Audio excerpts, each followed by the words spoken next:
নমস্কাৰ অসমবাসী ৰাইজ, আজি মই বিশেষ এটা কাৰণত এই ভিডিঅ'টো আপোনালোকৰ আগত প্ৰস্তুত কৰিছোঁ। আপোনালোকে কেইদিনমানৰ পৰা কিজানি চায়ে আছে, জিতেন্দ্ৰ খালৈ নামৰ মানুহজন, তেখেত মোৰ দেউতা হয়। কিছুদিনৰ ধৰি ভিডিঅ' বনাই আছিলে, ড্ৰাগছ লৈ আৰু কেইবাটাও ক্ষেত্ৰত লৈ আৰু ভিডিঅ' বনাই আছিলে। তো আজি মানে তেখেতক মানে ভৰলু পুলিচ থানাই লৈ আহিছে।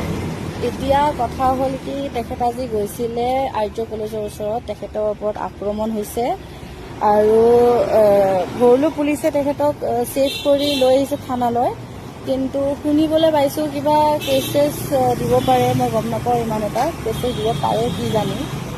তো সেইটো মই এতিয়া ক'ব বিচাৰোঁ, মইতো একো গম নাপাওঁ এতিয়া কি হয় কি নহয়, কেছ দিব নিদিয়ে কিবা হয় একোতো ইমান এটা গম নাপাওঁ। বাহিৰে মোক ইমান ভালকৈ লগো কৰিব দিয়া নাই আৰু মানে একো এটা কোৱাও নাই কথাটো, মই জাষ্ট অলপ গম পাইছোঁ আৰু।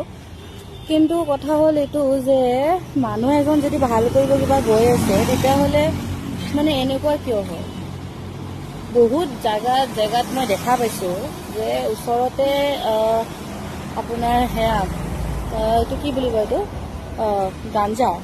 গাঞ্জা বিক্ৰী কৰি থাকে আৰু ওচৰত অলপ দূৰৰ ওচৰতে মানে পুলিচৰ এইটো থাকে, পুলিচ পইণ্টটো, তাতে পুলিচো থাকে, বাট কোনো একো নকয়।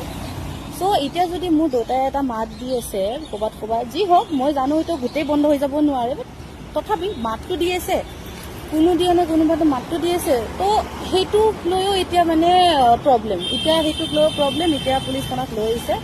গম নাপাওঁ কি হয়, কিবা কেছ দিয়ে, কেছ দিবলগীয়াতো একো এনেকুৱা এটা হোৱাটো নাই, চাওঁ কি হয়। চ' দেউতাৰ গাড়ীখনো ভাঙি দিছে, আগৰ গ্লাছখন আৰু চাইডৰ গ্লাছখনো ভাঙি দিছে। আপোনালোকে যদি চাব বিচাৰে মই তাৰে এটা ভিডিঅ' ক্লিপ দি থ'ম, আপুনি চাই ল'ব লাগিলে।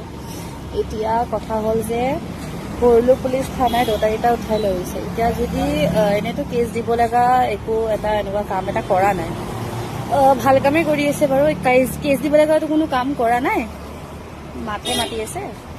কিন্তু তথাপি যদি কিবা কেছ এনেকুৱা দি দিয়ে যোনটো মানে নোহোৱা কেছ এটা যদি দি দিয়ে, তেতিয়াহ'লে দেউতাই মানে আত্মআহুতি দিম বুলি মোক আজি কৈছে। সেইটো কাৰণে মই আপোনালোকক ভিডিঅ'টো মানে দিলোঁ, মানে ভিডিঅ'টো আপোনাৰ লগত আগত প্ৰস্তুত কৰিলোঁ। সেইটো কাৰণে যে ভাল কাম কৰিলেও মানুহে মানে ইমান প্ৰব্লেম পাব লগা হয় আজিকালি।